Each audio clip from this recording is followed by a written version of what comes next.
The Warrior Cats series is a playground for creativity. The concept is simple to grasp, but full of potential for stories, characters, and all kinds of artwork. It's one of the bigger inspirations behind me getting into art, so it's no surprise that out of all of my OCs, the ones who have stuck around the longest are these cat characters I first made in middle school. These are old ideas and old characters, but they've always been something I can come back to and update or work on when I get stumped on one of my original stories.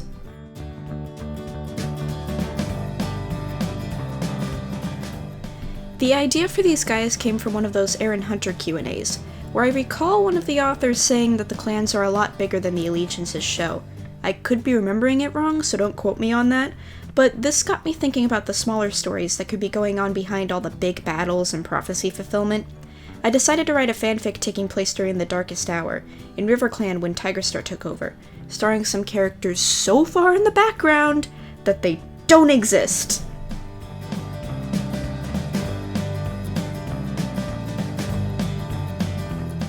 Over the years, writing your OCs into canon stories has become a taboo in fandom. And I don't care. These characters make me happy, cringe culture is dead, and I'm gonna dance on its grave.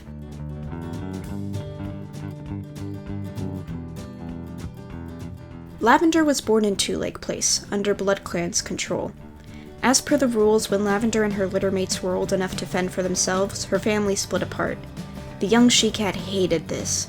As she experienced more and more of the hardships and struggles of surviving in the city, she came to see right through Scourge's every cat for themselves way as nothing but a cowardly strategy to keep the rogues from rising up against him.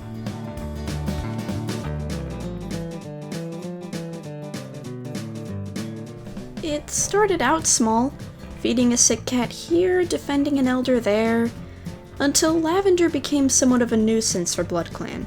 As her kindness towards other cats drove her to increasingly reckless decisions, a BloodClan rogue named Crisp became her best line of defense. A tortoiseshell she-cat a few seasons older than Lavender, Crisp was impressed by her friend's developing skills. She'd train her, bail her out of danger, but most importantly, try to convince her to join BloodClan, for her own safety. This never worked, of course, and Lavender would often turn the conversation around and try to convince Crisp to leave BloodClan instead.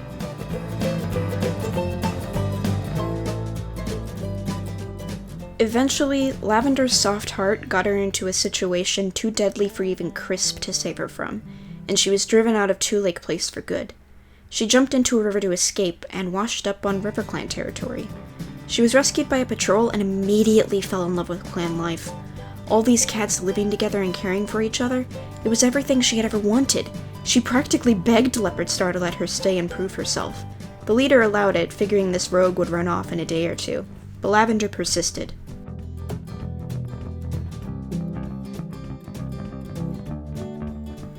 She took to clan life like a fish. I'm sorry, spending all her time hunting and training with her new friends and pseudo-mentors, Mossbelly and Puddleheart. But of course, the new leader of Shadow Clan, Tigerstar, convinced Leopardstar to unite their clans, promising peace.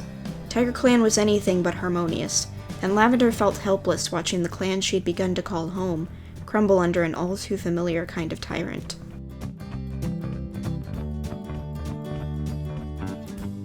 That's all I'm willing to share for now. I want to do something bigger with these characters one day, so I'm not going to tell you the whole story. But I have some other little facts about Lavender. She loves the taste of fish. Loves it. It's her favorite, and she has no sense of smell. She's pretty quiet in conversation, interjecting with a question or an opinion every once in a while, and she's a bit of an eavesdropper. There were rumors in the city about her being this super scary, fierce-looking rogue, but you can clearly see that she's not. She's just so stubbornly nice. Doesn't mean she can't be tough, though. She did have to defend not only herself, but other cats from Scourge's goons.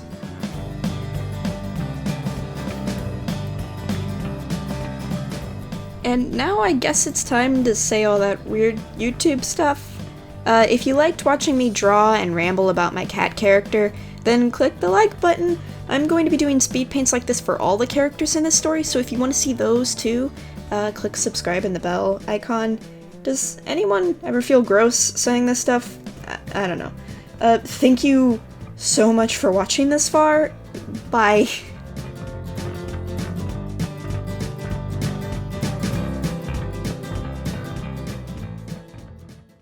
that's all I'm willing to share for now. I want to do something bigger with these characters, so I'm not going to give away the whole story.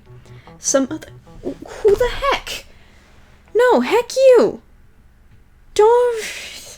Freaking robot calls messing me up.